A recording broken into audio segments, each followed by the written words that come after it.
नमस्कार, आप देख रहे हैं समर इंडिया न्यूज और बिहार विधानसभा चुनाव 2025 को लेकर बात करने वाले हैं। पहले चरण का चुनाव मतदान हो चुका है और अब बिहार में इस बार कैसी कुछ सरकार की गतिविधियां बनेगी, कौन सी पार्टी इस बार अपनी सत्ता में अपनी दावेदारी करती हुई नजर आ सकती है, संभावनाएं कैसी कुछ बनी हुई है।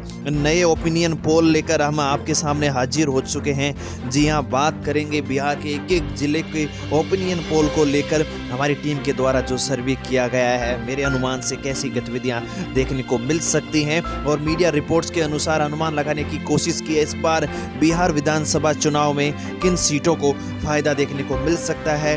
बात करेंगे महागठबंधन से लेकर गठबंधन की कि कैसी सरकार की गतिविधियां इस बार देखने को मिलेगी, क्योंकि एक ओर जहां नीतीश कुमार हैं तो वहीं दूसरी ओर उनके सामने टक्कर दे रहे हैं तेजस्वी यादव आरजेडी के।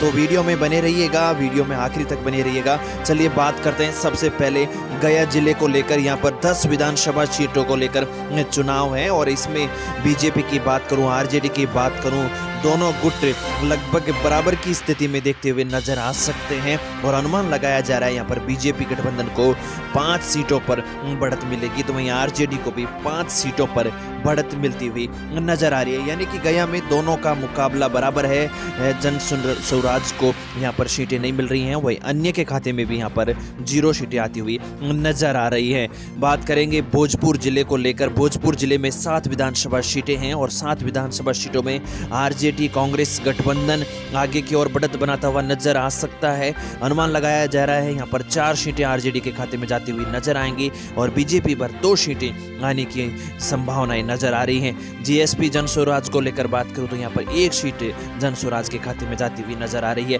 अन्य के खाते में 0 सीटें देखने को मिल सकती हैं। संभावनाएं लगाई जा रही हैं इस बार बिहार में कौन बनाएगा सरकार। काफी मजबूत रूप से जो ओपिनियन पोल हमारी टीम के द्वारा देखे गए हैं उसके अनुसार अनुमान लगाया जा रहा है। गोपालगंज जिले को लेकर बात करूंगा, 6 विधानसभा सीटों को लेकर यहाँ पर चुनाव हुए हैं और लगभग दोनों बीजेपी गठबंधन और आरजेडी गठबंधन को लेकर बात करूं, यानी कि दोनों बराबर की स्थिति में देखने की अनुमान लगाया जा रहा है। बीजेपी महागठबंधन को लेकर कह सकते हैं बीजेपी इसमें 3 सीटें लेकर आता हुआ नजर आ रहा है, तो वहीं आरजेडी भी 3 सीटों पर अपनी बढ़त बनाते हुए नजर आ सकता है। संभावनाएं अच्छी नजर आ रही हैं। खगड़िया जिले को लेकर बात करूं तो खगड़िया जिले पर 4 विधानसभा सीटों पर चुनाव होने हैं और इनमें बीजेपी 2 सीटों पर बढ़त बनाती हुई नजर आ रही है, तो वहीं आरजेडी 2 सीटों पर, जन स्वराज जो है अन्य का खाता खुलता हुआ नजर यहां पर नहीं आ सकता है। संभावनाएं मजबूत रूप से नजर आती हुई आ रही हैं। नालंदा जिले को लेकर बात करेंगे, 7 विधानसभा सीटों पर यहां पर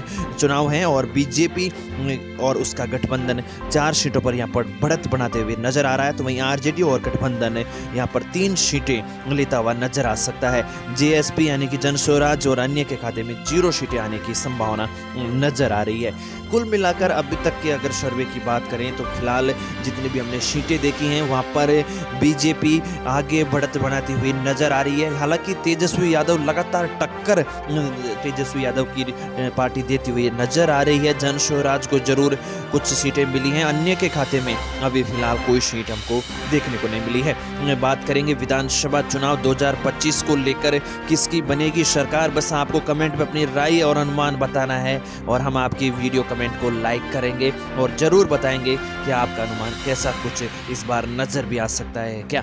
जी हाँ, बताइएगा जरूर। अगले जिले को लेकर बात करेंगे, मधेपुरा को 4 विधानसभा सीटों पर यहाँ पर चुनाव होने हैं। बीजेपी को 2 सीटें मिलने की अनुमान है, तो यहाँ आरजेडी गठबंधन को 2 सीटें यहाँ पर मिल सकती हैं। जन स्वराज को और अन्य को खाता खुलता हुआ नजर आने की संभावना 0 नजर आ रही है। वही बात करेंगे बेगूसराय जिले को लेकर, 7 विधानसभा सीटों पर यहाँ पर चुनाव होने हैं। बीजेपी यहाँ पर जरूर थोड़ी पिछड़ी हुई नजर आ सकती है। आरजेडी व अन्य महागठबंधन के खाते में 3 सीटें की बढ़त होती हुई नजर आ सकती है। जन स्वराज का खाता खुलता हुआ 1 सीटें यहाँ पर मिल सकती हैं और अन्य के खाते में भी 1 सीट जाती हुई नजर आ सकती है। ओपिनियन पोल एकदम सटीक ओपिनियन पोल आप तक पहुंचाने की कोशिश की है।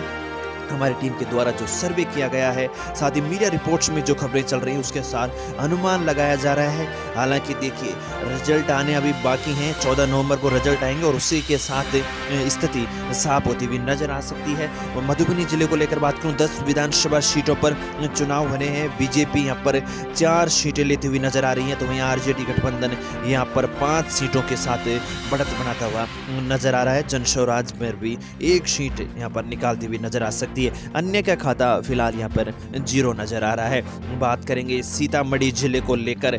जी हाँ दोस्तों, सीतामढ़ी जिले पर 8 विधानसभा सीटें हैं और यहाँ पर बीजेपी 1 सीट से बढ़त बनाती हुई नजर आ सकती है, यानी कि 4 सीटों पर बीजेपी और आरजेडी गठबंधन तेजस्वी यादव की पार्टी यहाँ पर 3 सीटों पर बढ़त बनाते हुए नजर आ सकती है। जनस्वराज यहाँ पर 0 सीट रहने की संभावना है, तो वहीं अन्य को यहाँ पर खाता खुलता हुआ नजर आ सकता है और एक नई सीट मिलती हुई अन्य के खाते में जाती हुई नजर आने की संभावना देखने को मिल सकती है। बिहार में किसकी बनेगी सरकार, आपको कमेंट करना है, वे चैनल को सब्सक्राइब करना है और इस वीडियो को लाइक अवश्य कर देना है। बात करेंगे कटिहार जिले को लेकर। कटिहार जिले पर 7 विधानसभा सीटें हैं और यहाँ पर बीजेपी और आरजेडी लगभग बराबर सीटों पर दावेदारी करती हुई नजर आ सकती है। 3 सीटों पर बीजेपी के खाते में बढ़त बनाने की संभावना है, तो वहीं आरजेडी के खाते में 3 सीटें जाने की संभावना नजर आ रही है। जीएसपी पर 1 यानी कि जनस्वराज को 1 सीट मिलती हुई देखने को मिल सकती है। अन्य का खाता यहाँ पर खुलता हुआ नजर नहीं आ रहा है।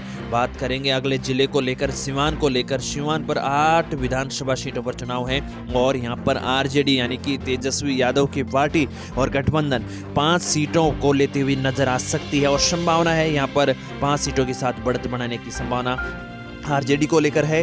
3 सीटें यहाँ पर बीजेपी निकालती हुई नजर आ सकती है। जनस्वराज व अन्य को यहाँ पर 0 सीट मिलने की संभावना है।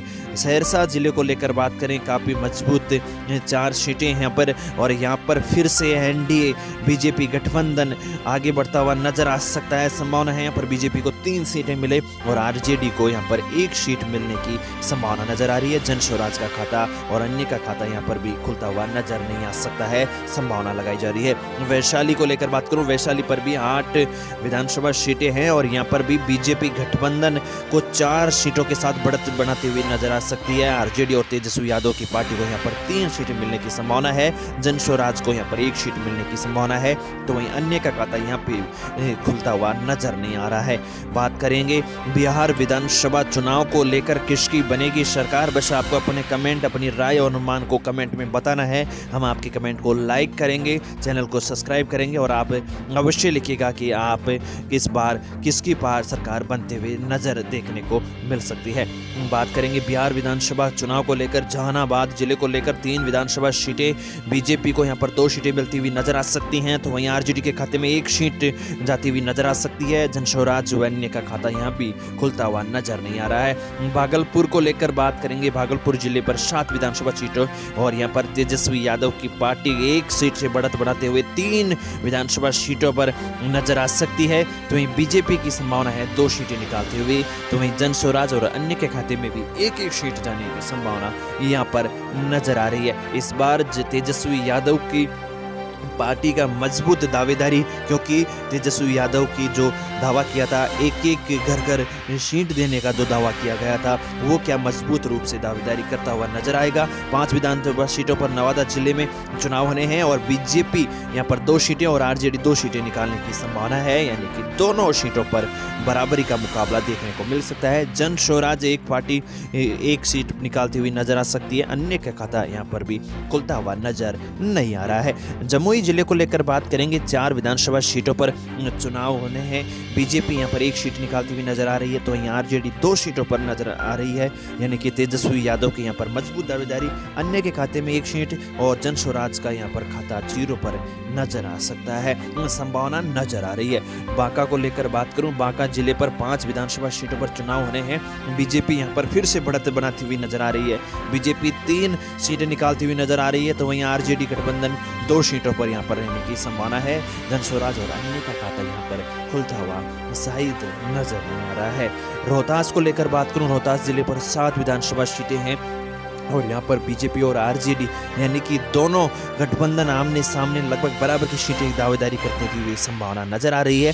3 सीटें बीजेपी के खाते में जाती हुई नजर आ रही हैं, तो वहीं आरजेडी के खाते में 3 सीटें नजर आ रही हैं, तो वहीं जन स्वराज के खाते में 1 सीट यहाँ पर निकलती हुई आ रही है। अन्य के खाते की बात करूँ तो यहाँ पर फिलहाल 0 पर बने हुए रह सकते हैं।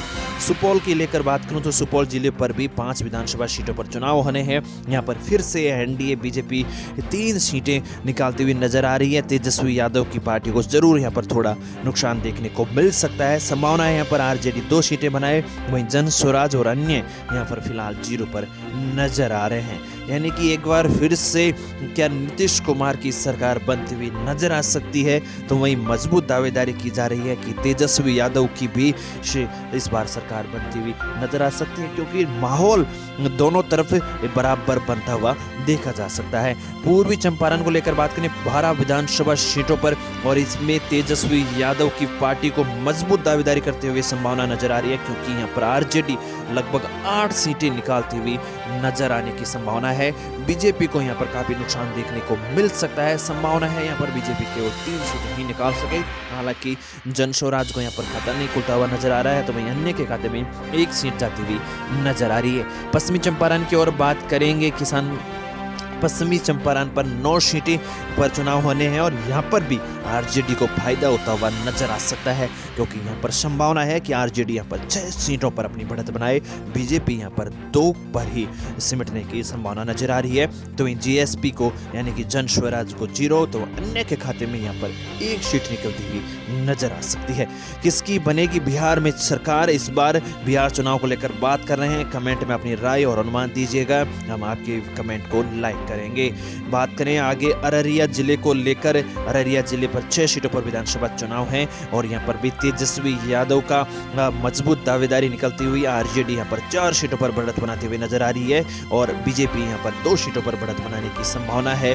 जीएसपी यानी कि जन स्वराज और अन्य का खाता यहाँ पर भी खुलता हुआ नजर नहीं आ रहा है, और कुल मिलाकर अब कुछ बदलाव होते हुए नजर आ सकते हैं, क्योंकि जो एनडीए पहले हमने देखा आगे बढ़त बनाई हुई थी, यहाँ पर अब आरजेडी आगे बढ़त बनाते हुए नजर आ रही है। यानी कि तेजस्वी यादव का इस बार लगता है कि अनुमान मजबूत रूप से नजर आ रहा है। किशनगंज जिले को लेकर बात करें, 4 विधानसभा सीटों पर यहाँ पर आरजेडी फिर से 2 सीटों पर बढ़त बनाते हुए नजर आ रही है, तो बीजेपी 1 सीटों पर, अन्य के खाते में इस बार 1 सीट जाती हुई नजर आ रही है। जन स्वराज का खाता जरूर यहाँ पर संभावना है कि 0 पर ही रहे। अरवल जिले को लेकर बात करेंगे, मात्र 2 विधानसभा सीटें हैं, और दोनों सीटें पर आरजेडी का दावा मजबूत होता हुआ नजर आ रहा है। यहाँ पर आरजेडी को 2 सीटें निकलती हुई नजर आ रही हैं। बीजेपी, अन्य और जन स्वराज यहाँ पर 0 पर ही रहती हुई नजर आ रही है। यानी कि दोनों विधानसभा सीटें इस बार तेजस्वी यादव की ओर बढ़ती हुई नजर आ रही हैं, क्योंकि लगातार तेजस्वी यादव रैलियां कर रहे हैं। प्रियंका गांधी देखें, राहुल गांधी देखें, लगातार बिहार पर इस बार रैलियां की हैं, और हो सकता है इन रैलियों का जरूर फायदा इनको मिलता हुआ भी संभावना है। मुंगेर को लेकर बात करें, हालांकि नीतीश कुमार भी इस बार दावेदारी मजबूत रूप से है। दोनों टक्कर बराबर की देखने को मिल सकती है। महागठबंधन और गठबंधन का यह कड़ा मुकाबला बिहार विधानसभा में। मुंगेर जिले को लेकर बात करें, 3 विधानसभा सीटें हैं। आरजेडी यहाँ पर भी आगे बढ़त बनाते हुए नजर आ रही है। 2 सीटें संभावना है आरजेडी के खाते में जाएं, बीजेपी के खाते में 1 सीट जाने की संभावना है। अन्य और जन स्वराज का खाता यहाँ पे खुलता हुआ नजर नहीं आ रहा है। सारण को लेकर बात करें तो दोस्तों, सारण जिले पर 10 विधानसभा सीटें हैं, और एक बार फिर से तेजस्वी यादव की मजबूत दावेदारी यहाँ पर संभावित की जा सकती है, और कह सकते हैं यहाँ पर तेजस्वी यादव को 6 सीटें बढ़त बनाते हुए नजर आ सकती हैं। बीजेपी यहाँ पर 2 सीटों पर रहने की संभावना है, तो वहीं जन स्वराज व अन्य के खाते में भी 1-1 सीट जाती हुई नजर आ सकती है। शिवहर जिले को लेकर बात करें तो 1 जिले पर विधानसभा चुनाव होने हैं, और आरजेडी पर यहाँ पर दावेदारी केवल तेजस्वी यादव की होती हुई नजर आ रही है। आरजेडी को 1 सीट मिलती हुई नजर आ रही है, तो वहीं बीजेपी अब फिचड़ती हुई नजर आ सकती है। 0 विधानसभा सीट यहाँ पर फिलहाल नजर आती हुई शिवहर जिले पर देखने को मिल सकती है। बक्सर को लेकर बात करें, बक्सर पर जरूर बीजेपी को 1 सीट मिलती हुई नजर आ रही है, लेकिन फिर से बढ़त बनाती हुई आरजेडी 3 सीटें यहाँ पर निकलती हुई आरजेडी के खाते में जा रही हैं और जन स्वराज और अन्य के खाते में यहाँ पर भी 0-0 मिलते हुए नजर आ रहे हैं। शेखपुरा को लेकर बात करूं तो शेखपुरा पर 2 विधानसभा सीटों पर चुनाव है और बीजेपी और आरजेडी यहाँ पर बराबर की टक्कर देती हुई नजर आ सकती है, एक दोनों के खाते में जाती हुई नजर आ सकती है। बिहार विधानसभा चुनाव में कौन बनाएगा सरकार, बस आपको कमेंट करना है। अब बात करेंगे मुजफ्फरपुर जिले को लेकर, क्योंकि 11 सीटें हैं और एक बार फिर से तेजस्वी यादव की मजबूत दावेदारी बढ़त बनाती हुई नजर आ सकती है। यहाँ पर उम्मीद है इस बार यहाँ पर आरजेडी 8 सीटें निकाल सकती है और वहीं बीजेपी को 2 सीटें मिलने की संभावना है। जन स्वराज के खाते में भी 1 सीट जाती हुई नजर आ सकती है और अन्य के खाते में यहाँ पर 0 नजर आने की संभावना आ रही है। पूर्णिया जिले को लेकर बात करें उससे पहले आप कमेंट कीजिएगा, नीतीश कुमार की तेजस्वी यादव की जन स्वराज पार्टी यहाँ पर कैसी कुछ दावेदारी कर सकती है। पूर्णिया जिले को लेकर बात करें, 7 विधानसभा सीटों पर चुनाव हो रहे हैं और एक बार फिर से आरजेडी का दावा मजबूत होता हुआ नजर आ सकता है। संभावना है आरजेडी यहाँ पर 5 सीटों के साथ बढ़त बनाए, वहीं बीजेपी 2 सीटें मिलने की संभावना है। जन स्वराज को 0, अन्य को 0 मिलती हुई नजर आ सकती है। किसकी बनेगी चुनाव, बात कर रहे हैं बिहार विधानसभा चुनाव 2025 को लेकर। बस आपको आपकी कमेंट, राय, अनुमान हमको कमेंट में बताना है, हम आपके कमेंट को लाइक करेंगे। बात करेंगे लखीसराय जिले को लेकर, 2 विधानसभा सीटों पर चुनाव होने हैं, बीजेपी और आरजेडी को 1-1 सीट मिलने की संभावना यहां पर नजर आ रही है। बात करेंगे विधानसभा चुनाव 2025 को लेकर, किसकी बनेगी सरकार, अपने कमेंट, राय आप हमें कमेंट में अवश्य बताइएगा। चैनल को सब्सक्राइब कीजिएगा क्योंकि हमारी टीम के द्वारा जो सर्वे किया गया है, मीडिया रिपोर्ट्स जैसी कुछ नजर आ रही है, उनके अनुसार हमने जो अनुमान लगाया है क्या यह सत्य साबित होता हुआ नजर आ सकता है। और देखिए हम आपको बता दें फिर से, अब भी 14 नवंबर को रिजल्ट आना बाकी है। अनुमान लगाया जा रहा है इस बार दोनों महागठबंधन व गठबंधन की बात करें, चाहे बीजेपी व आरजेडी की बात करें, दोनों लगभग बराबर की टक्कर में है। कोई भी विजय पा सकता हुआ नजर आ सकता है। यह अनुमान पहले से लगाना गलत होगा कि कौन सी सरकार इस बार बनाती हुई नजर आ रही है पार्टी। तो जी हाँ, बीजेपी और आरजेडी दोनों बराबर हमारे ओपिनियन पोल के अनुसार नजर आ रहे हैं।